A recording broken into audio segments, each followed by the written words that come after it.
जो शिव ने कहा, जो शिव से आया, उसे कहा गया आगम। विषय है भारतीय आध्यात्मिक धारा में आगम। किताबें भी कहती हैं कि जो शिव ने भगवती को कहा वह है आगम, फिर भगवती ने जो शिव को सुनाया वह हो गया निगम। हम लोग आगम निगम के लफड़े में नहीं पढ़ने जा रहे हैं, लेकिन जो शिव ने कहा वह हो गया आगम। यानी भक्ति धारा का नाम धीरे धीरे अब आगम हो रहा है। साहित्यिक नाम अब चेंज कर रहा है, प्रेम को नाम दिया जा रहा है। भक्ति धारा अब आगम के रूप में परिणत, दर्शन में उसको कहा जा रहा है कि आगमिक धारा है। आगमिक धारा मूलतः भक्ति धारा है। शिव से आई, शिव वक्तृभ्यो, शिव के मुख से जो आया वह आगम है।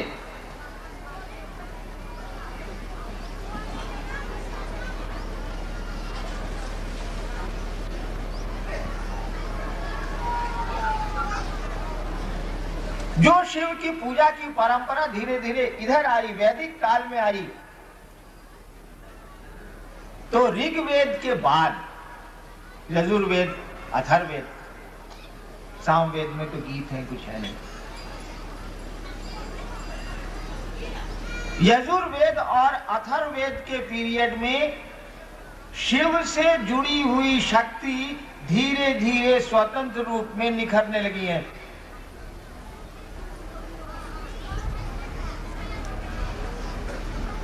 और शक्ति का स्वतंत्र रूप होता चला गया है, वह भी इंडिपेंडेंट अपना पावर रखने लगी हैं। ऐसे इतिहास बढ़ रहा है।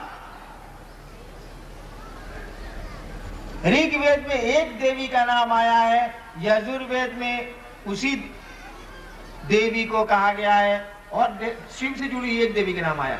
यजुर्वेद में फिर एक देवी का नाम आता है, कहा जाता है कि ये शिव की भगिनी है, बहन है। फिर बाद में उनको उनकी पत्नी मान लिया गया है। लेकिन ये शक्ति का जो स्वरूप है स्वतंत्र रूप से निखर रहा है। शिव से इनको जुड़ा हुआ माना गया है, लेकिन धीरे धीरे जैसे जैसे समय बीत रहा है, प्राचीन भारत से हम लोग अर्वाचीन भारत की ओर चले आ रहे हैं, इधर चले आ रहे हैं, तो देखते हैं कि शक्ति का स्वरूप स्वतंत्र रूप से निखरता चला जा रहा है। उनकी स्वतंत्र पूजा की परंपरा शुरू हो गई है।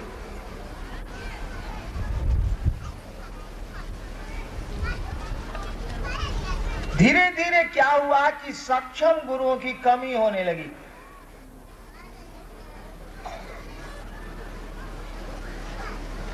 तो भक्ति धारा जो चली थी सिंधु घाटी सभ्यता से, जिसको आगमिक धारा के रूप में जाना जाने लगा, वेदों के कर्म कांड से प्यार में कर्म कांड आ गया, औपचारिकताएं प्रवेश कर गई। यानी आगमिक धारा भी सिस्टम में आने लगी। प्यार तो सिस्टम जानता नहीं, प्यार प्यार है। स्वतः शिव के प्रति लोगों के प्यार की स्थिति कम होने लगी, तो प्यार पैदा करने का तरीका ढूंढा जाने लगा। प्यार पैदा करने का बहुत सुंदर तरीका इस देश में भी एक है। एक हमारे गुरु भाई ने कहा कि प्यार तो पैदा हो जाता है, किया नहीं जाता। बात बिल्कुल सही। हमारे देश में प्यार पैदा करने का एक बड़ा ही सुंदर तरीका है, बड़ा ही सुंदर प्रचलन है। हमारे यहाँ की शादियां, लड़का लड़की को नहीं जानता है, लड़की वाले लोग लड़के वाले लोगों को बिल्कुल नहीं जानते हैं। वार्ता चलती है, कथा वार्ता होती है। मिथिला में कहा जाता है कथा। मैं जब मधेपुरा में था तो मैंने इस शब्द को जाना। कथा छै, इसका मन है कि ब्याह शादी का गौप है नहीं।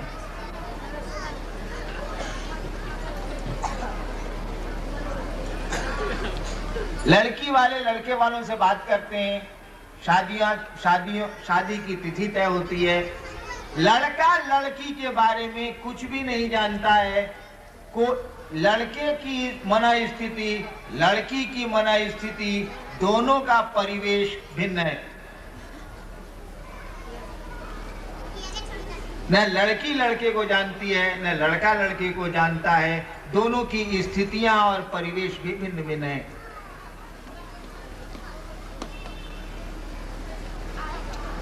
माँ बाप दोनों को शादी के माध्यम से जोड़ देते हैं।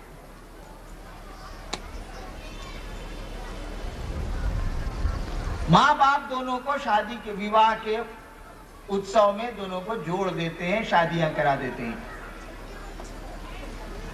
और शादियां इसी उद्देश्य से कराई जाती हैं कि दोनों में प्यार पनप जाएगा और जीवन की गाड़ी चलेगी।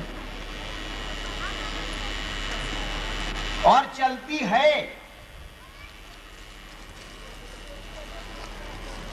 ढेर सारे भाई यहाँ बैठे हैं, उनको यह चिंता सता रही होगी कि हमार मेहरारू कैसन बिया, देखो हम 4 घंटा से जब बैठल बनी। या हमारी माँ बहनें सोचती होंगी कि पति ऑफिस गए हैं, अब लौट के आएंगे, खाना खाना है, अब चलना चाहिए, दोपहर का समय बीत रहा है। देखिए, प्यार पनप गया, चिंता आपको सताने लगी, संवेदनाएं बढ़ने लगी, आप संवेदनशील होने लगे। शादी के माध्यम से प्यार पैदा कर दिया गया है और प्यार हो गया है। एक दिन तो लड़का लड़की को नहीं जानता था, लड़की लड़के को नहीं जानती थी, दोनों बिल्कुल एक दूसरे से अनजाने थे।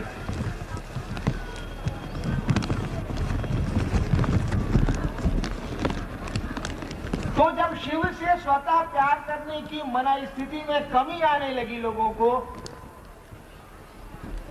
इसमें सहारा दिया वेदों के कर्म कांड में। वह आगमिक धारा भी कर्म कांड की ओर बढ़ने लगी, बढ़ती गई और मध्ययुगीन भारत में आके 10वीं शताब्दी तक आते आते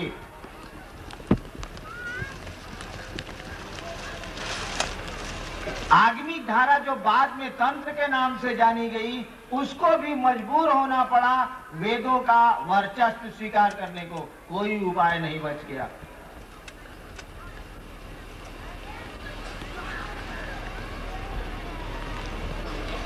वह भक्ति धारा धीरे धीरे तंत्र के रूप में जानी गई और तंत्र में शक्ति की पूजा का बाहुल्य हुआ, उसकी प्रधानता बढ़ने लगी।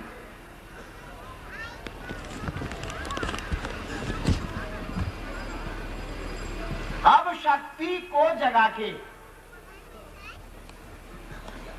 शिव से जुड़ने की प्रक्रिया प्रारंभ हो रही है और शक्ति को जगा के शिव से जुड़ने की इस प्रक्रिया का नाम तंत्र हो गया। यह आगमिक धारा ही है। आगम बाद में चल के जाना जाने लगा तंत्र के रूप में। तीनों सभी चीजें एक ही हैं, भक्ति धारा, आगम और तंत्र एक ही जमीन पर पनपे हुए फूल हैं। ये अलग अलग चीजें नहीं है। ये तंत्र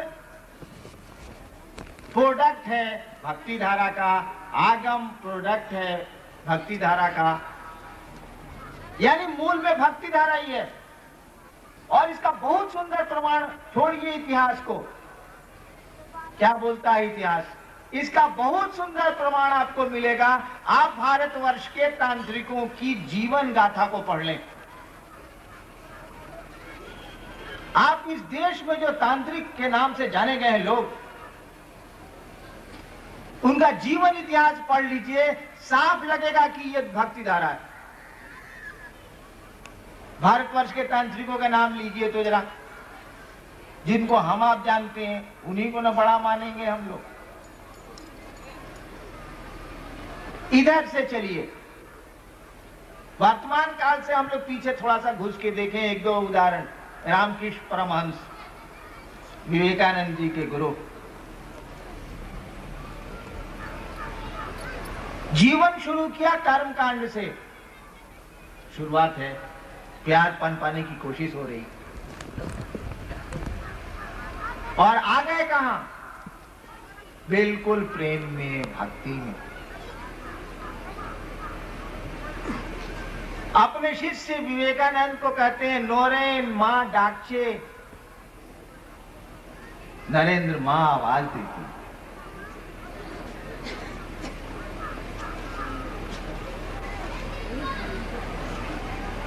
तांत्रिक की परिभाषा पहले मैं स्पष्ट कर दूं, शायद आप तांत्रिक कहते किसको है?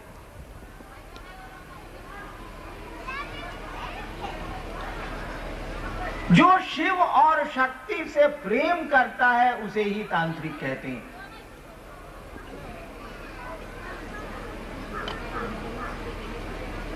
यह व्याख्या मैं बिल्कुल प्रमाणित दे रहा हूं, भारतवर्ष का कोई ग्रंथ इसको नहीं काटेगा।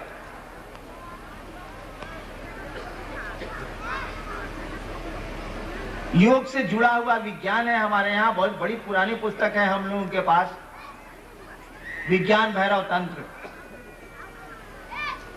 विज्ञान भैरव तंत्र में 112 योग की विधाएं हैं, तंत्र की विधाएं उसमें नहीं। वैसे तंत्र की क्या विधा होगी, प्यार की कौन सी विधा होती? विज्ञान भैरव तंत्र की शुरुआत में भगवती पूछती हैं शिव से,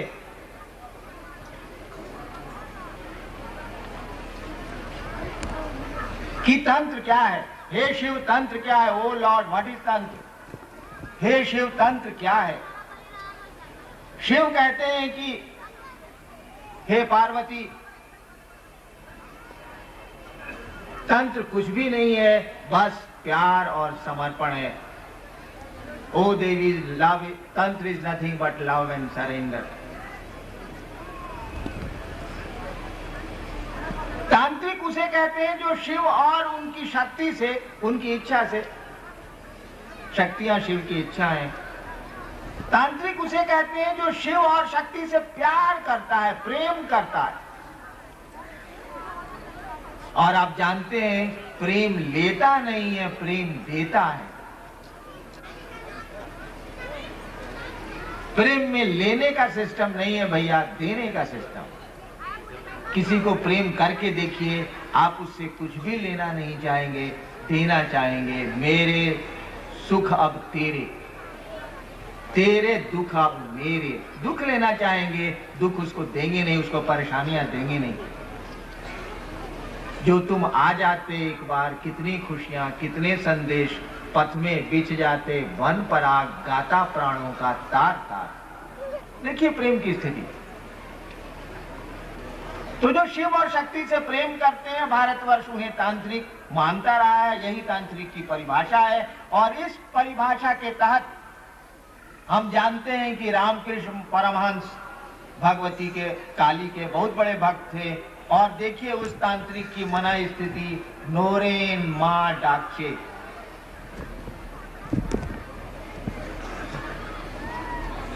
चलिए दूसरे तांत्रिक को, ठीक उसी कालखंड में एक और तांत्रिक पैदा हुआ है बर्धमान में, बंगाल के राम प्रसाद, कमलाकांत पुजारी थे काली मंदिर बर्धमान के। वो बंगला में ढेर सारे गीत हैं कमलाकांत के।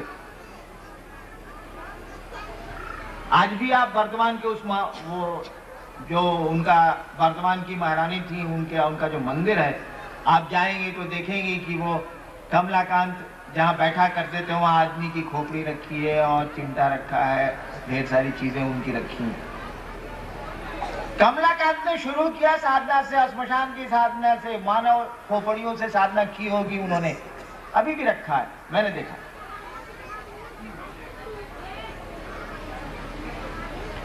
और कमलाकांत कहते क्या है?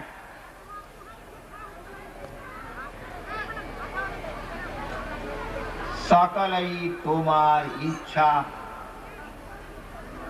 सब कुछ तुम्हारी इच्छा है। सकलई तुम्हार इच्छा, इच्छामयी तारा तुम्ही। তোমার কাজ তুমি করো মা, লোকে বলে করি আমি। দেহ যন্ত্রে তুমি যন্ত্রী মা, দেহ রথে তুমি রথী। যেমন চলাও তেমন চলিমা, যেমन कराओ तेमन करी। देखिए समर्पण, देखिए प्यार। देह यंत्र तुम यंत्री मां, मशीन रूपी मशीन, ये देह रूपी मशीन की तुम मशीन बनो। देह यंत्र तुम यंत्री मां, देह रथे तुम रथी।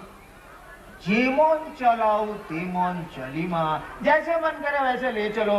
जेमन चलाओ तेमन चलिमा, जेमन कराओ तेमन करी। जैसे कराना वैसे करा लो।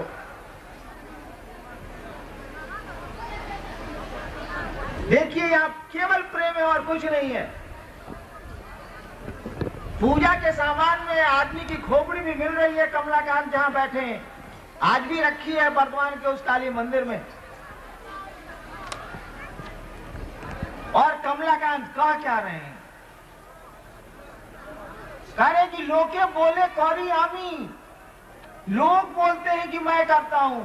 तुम्हार काज तुम ही करो मां। हे मां, सारे काम तो तुम्हारे हैं, तुम करो। अरे लोग तो ऐसे ही बोलते हैं कि मैं करता हूं, मैं कहां करता हूं। देखिए प्यार और समर्पण।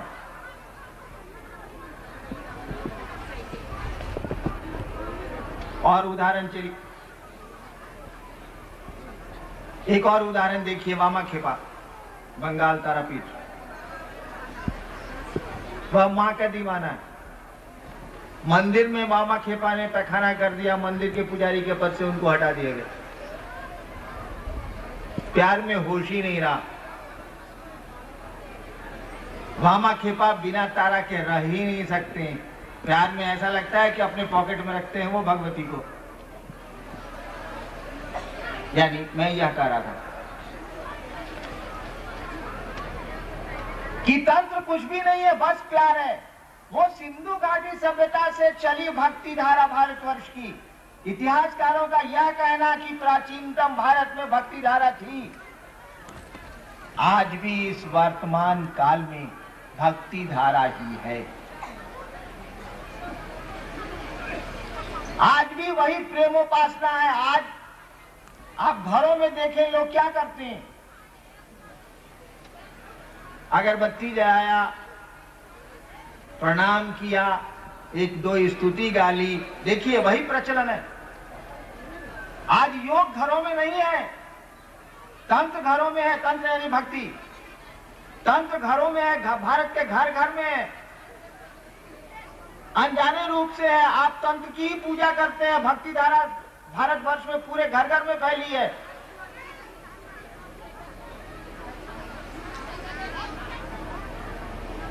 तंत्र और योग में कोई डिफरेंस नहीं, लेकिन शुरुआत में दोनों की विधा अलग अलग है।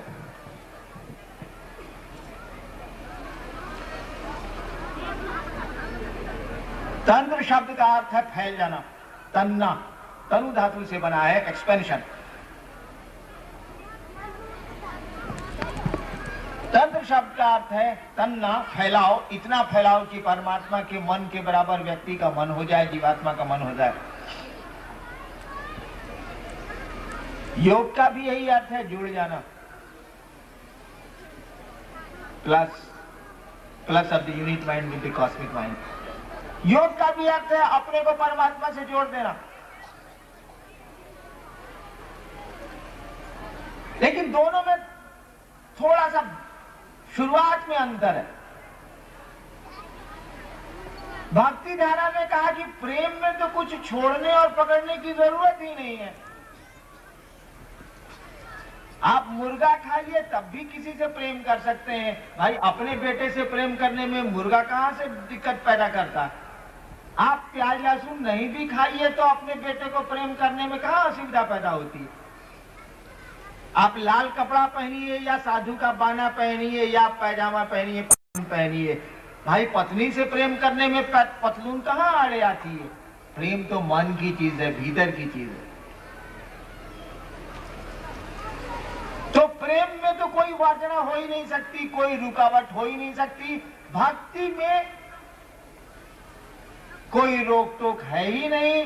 भारतवर्ष की प्राचीनतम भक्ति धारा जिसमें कि प्रेम की बात थी, सब जात धर्म को भी तंत्र नहीं माना है, भक्ति धारा ने भी नहीं माना है। हमारे यहाँ सूफी संत हुए हैं, इसी भक्ति धारा के वो सब सारे लोग हैं। मुंगेर में मैंने कही थी कहानी, या कहा वो हमारे बहुत महान सूफी संत हुए हैं मंसूर, जिन्होंने अनल हक कहा जाता है कि मंसूर एक बार बैठे थे, टोपी पहने बैठे थे। एक आवाज आई, वो खुदा की आवाज थी, रूहानी आवाज थी। वो मंसूर टोपी बेचेगा।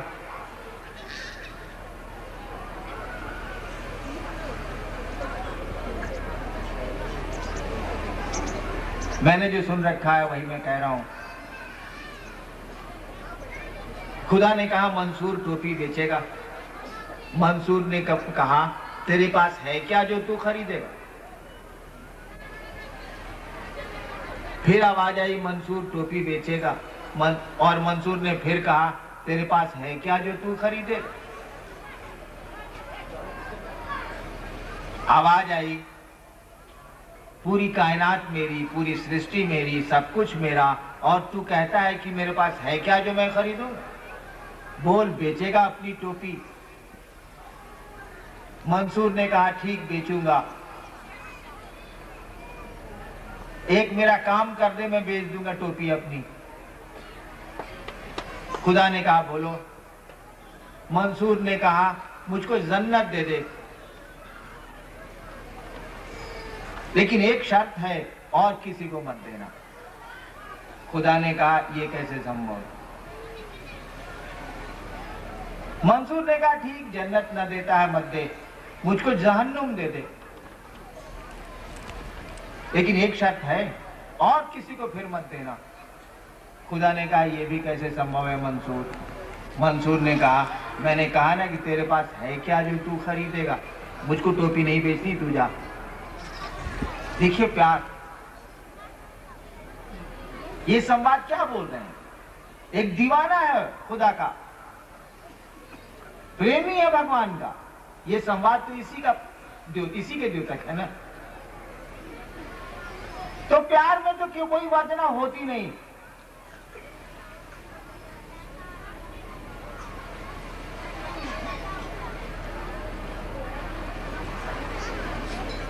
लेकिन पातंजल ऋषि के पहले कहा जाता है कि योग की विधा के जन्मदाता हिरण्यगर्भ थे। महर्षि पातंजल ने उस योग को लिपिबद्ध किया, कोडिफाई किया। अष्टांग योग भारतवर्ष में आया, योग की प्रक्रिया हमारे देश में आई, और पातंजल ऋषि ने इसको लिपिबद्ध किया, इसीलिए योग को पातंजलि ऋषि के नाम से जाना जाता है।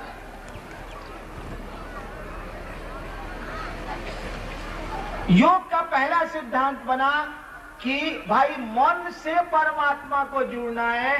मन बहुत चंचल है, इसीलिए मन को नियंत्रित करो।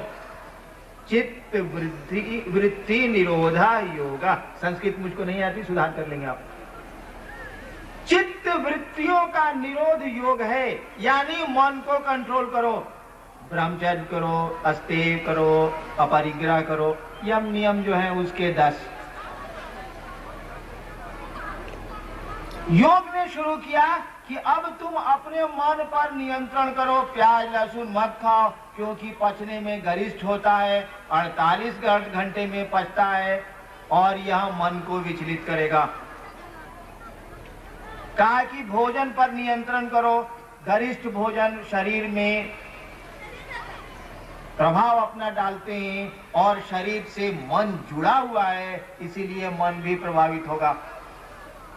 संयमित जीवन के साथ चलो। योग ने शुरू किया कि चित्त वृत्तियों का निरोध करो, मन को नियंत्रित करो और तब परमात्मा से जुड़ो। मन को नियंत्रित करो और तब परमात्मा से जोड़ो। योग की विधा इस पर चली।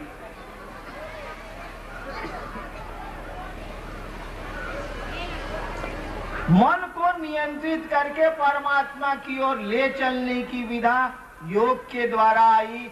ठीक उसी जगह पर एक और विधा चल रही है, प्रेम की धारा। जहां प्रेम पैदा हो गया वहां मन तो स्वतः नियंत्रित हो गया। कई बार मैंने वो कहानी कही है कि एक साधु एक गांव के बाहर ठहरा था, बहुत दिनों से रह रहा था। शाम का समय था, गांव में लाउड स्पीकर बज रहा था। एक लड़का उस साधु के पास आया, कहा कि बाबा मेरा एक काम कर दीजिए। वह साधु अपने शिष्यों से बातें कर रहा था। साधु ने कहा बोलो बेटा क्या बात है। साधु उसको जानता था, गांव के बाहर रहता था, इसलिए सबको जानता था वो। साधु ने कहा बोलो बेटा क्या बात है। उस लड़के ने कहा बाबा ये जो माइक बज रहा है, ये जो लाउड स्पीकर गाना बज रहा है, वहां आज एक शादी होने वाली है। साधु ने कहा मुझको पता है, उसको भी निमंत्रण था, मुझको पता है। लड़के ने कहा कि बाबा इस शादी को रुकवा दीजिए। साधु ने कहा क्यों? कहा कि जिसकी शादी होने जा रही है उस लड़की से मैं प्रेम करता हूं, और अगर आज ये शादी हो गई बाबा तो सुबह मेरी लाश मिलेगी, मैं खुदकुशी कर लूंगा। साधु ने कहा देखो मैं उस लड़की को भी जानता हूं, तुमको भी जानता हूं, उससे सुंदर लड़की से मैं तुम्हारी शादी कराऊंगा, वादा मेरा। उससे अच्छे घर में तुम्हारी मैं शादी कराऊंगा, यह मेरा वादा रहा। तुम जाओ सो। अब तो शादी होने जा रही है, संभव भी नहीं। लड़के ने कहा बाबा अब क्या मेरी आप शादी कराएंगे, सुबह मेरे श्मशान मुझको ले जाने की आप तैयारी करिए। साधु ने अपने शिष्यों से कहा देखो इसे कहते हैं प्यार। उस लड़की से इसको प्यार है और यह अपना जीवन समर्पित करने जा रहा है।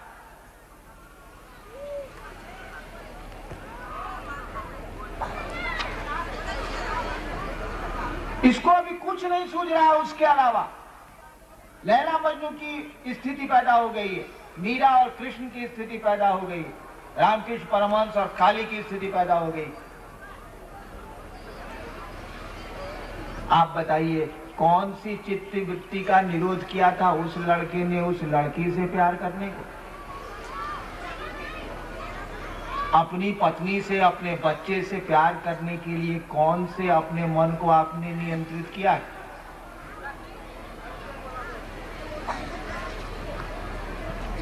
भारतवर्ष में प्राचीनतम काल से चली आ रही यह विधा प्रेम की, इसने वर्जनाओं को नहीं माना, कहा जो है सो ठीक है, परमात्मा से प्यार करो। कहा गया परमात्मा से प्यार तो आसान नहीं है भैया। वह परमात्मा तो जगत के आकर्षण के चलते ही जीवात्मा बना है, तो जगत का आकर्षण तो स्वाभाविक है। धरती तो बढ़िया लगबे करेगी, इसमें आदमी का दोष थोड़े ही है। परमात्मा से प्यार आसान नहीं है। तंत्र ने कहा बढ़िया गुरु के पास चले जाओ, सिद्ध गुरु की शरण में जाना, तभी इधर आना।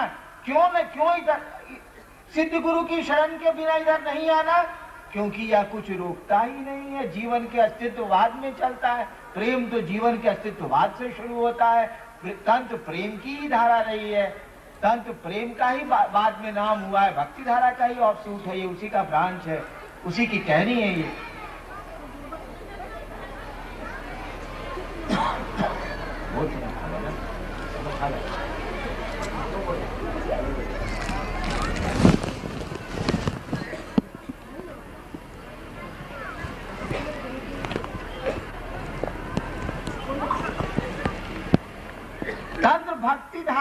बाद में नाम पड़ा है।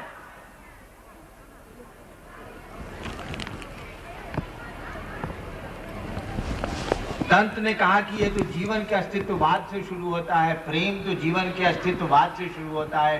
प्रेम में जीवन के अस्तित्ववाद से वासनाओं को लाने की आवश्यकता कहाँ है? प्रेम तो पैदा होता है, प्रेम लेके हम पैदा होते हैं। बड़ी सुंदर विधा ये चली हमारे यहाँ। कहा कि प्रेम तो तुम्हारे पास है ही, इसके लिए कुछ सीखने तो जाना नहीं है। किसी माँ ने किसी से नहीं पूछा कि अपने बच्चे को वो कैसे प्यार करेगी। किसी पति ने किसी से नहीं पूछा कि वो अपनी पत्नी को कैसे प्यार करेगा। किसी पत्नी ने किसी से नहीं पूछा कि वह अपने पति को कैसे प्यार करेगी। यह तो जन्मजात है, कॉन्जेनाइटल लेके आदमी पैदा होता है। जैसे भय साथ पैदा होता है, प्रेम भी साथ पैदा होता है। भय, प्रेम ये सब मनोज वृत्तियां हैं, मन के साथ ही पैदा होती हैं, जन्मती हैं।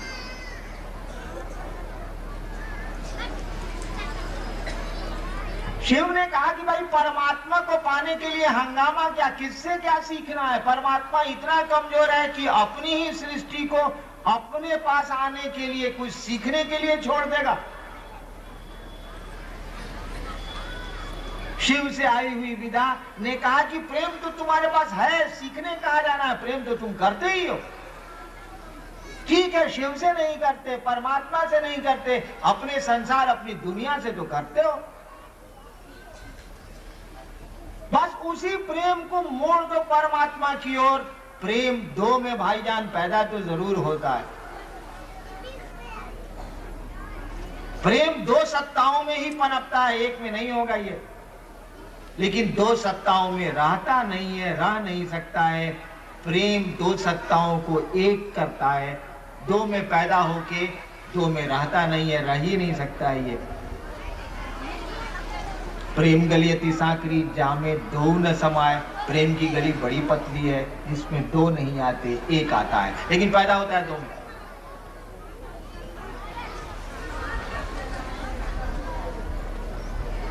भारतीय आध्यात्मिक धारा में आई हुई यह विधा, प्रेम की धारा, ये भक्ति धारा, ये तंत्र की धारा, ये आगम की धारा,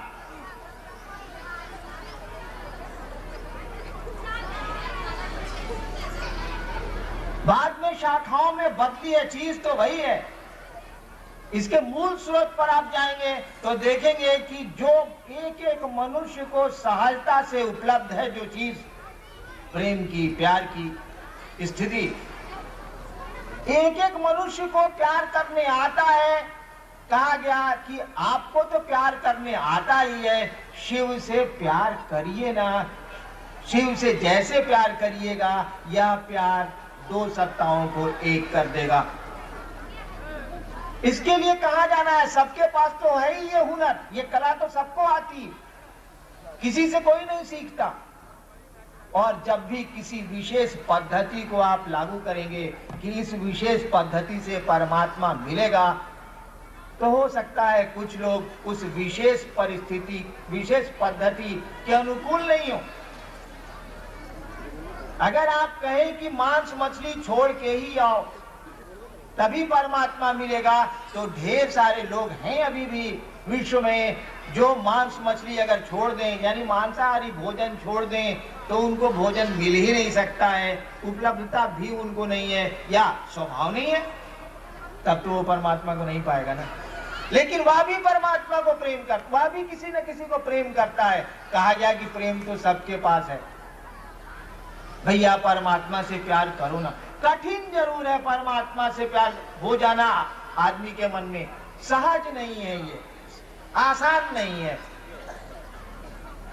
तो कहा कि बढ़िया गुरु के पास चले जाओ, बढ़िया गुरु तुम्हारे मन में परमात्मा के प्रति प्रेम पैदा कर देंगे। रैदास मीरा के मन में कृष्ण के प्रति प्रेम पैदा कर देगा। प्रेम पैदा हो जाने की जरूरत है, फिर किसी को रोके रुकेगा क्या? हो किसको रोक लिया है आज तक धरती ने? आपस में जो प्रेम करते रहे, मीरा रानी दीवानी कहने लगी। शब्द देख लीजिए, मीरा रानी दीवानी कहाने लगी, वह तो गली गली हरि गुण गाने लगी। कहाँ रोका किसी ने? एक रैदास ने मीरा के मन में कृष्ण के प्रति प्यार पनपा दिया, अंकुरित कर दिया। मीरा को कोई रोक नहीं सका। मीरा रानी दीवानी कहाने लगी। तंत्र ने कहा, आगमिक धारा ने कहा, भक्ति धारा ने कहा कि बढ़िया गुरु के पास चले जाओ, वे तुम्हारे मन में शिव के प्रति, परमात्मा के प्रति प्रेम पैदा कर देंगे, प्रेम अंकुरित हो जाएगा। फिर क्या कहना है, किसके रोके रुकेगा, कौन सी विधि की जरूरत है। हम लोग भी यही कह रहे हैं कि भैया शिव से बड़ा गुरु तो नहीं है। यह बात तो आप हमसे ज्यादा अच्छी तरह जानते हैं। यह देश बहुत बढ़िया से इस बात को जानता है कि शिव गुरुओं के गुरु हैं, जगत गुरु हैं, आदि गुरु हैं। हम लोग कह रहे हैं कि उस गुरु के प्रति अपना शिष्य भाव, उस गुरु के प्रति अपना शिष्य भाव पैदा करिए, अंकुरित करने का प्रयास करिए। वह गुरु आपके मन में परमात्मा के प्रति, शिव के प्रति प्रेम अंकुरित कर देंगे। गुरु का यही काम ही है, अंकुरित कर देंगे। प्रेम अंकुरित होने की जरूरत है। फिर तो न गुरु की जरूरत है, न किसी की जरूरत है, न किसी प्रक्रिया की जरूरत है, न किसी पद्धति की जरूरत है। अब शिव गुरु से आपका जुड़ाव कैसे हो, आप शिव को अपना शिष्य भाव कैसे दे पाइए, इसका विषय इसी में जुड़ा हुआ है। सूत्र तय, लोगों ने कहा 3 सूत्र हम लोग कहते हैं कि आप कोशिश करिए कि इसको करिए। समयाभाव है, 3 सूत्रों पर फिर हम लोग बात करेंगे। अब मैं आग्रह करूंगा मेरे अनुराग भैया, आप ही आपसे बातें करें।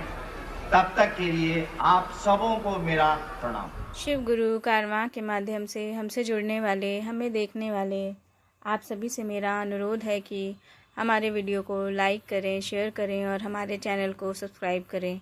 मिलते हैं आपसे अगली वीडियो में। आप सबके चरणों में मेरा प्रणाम।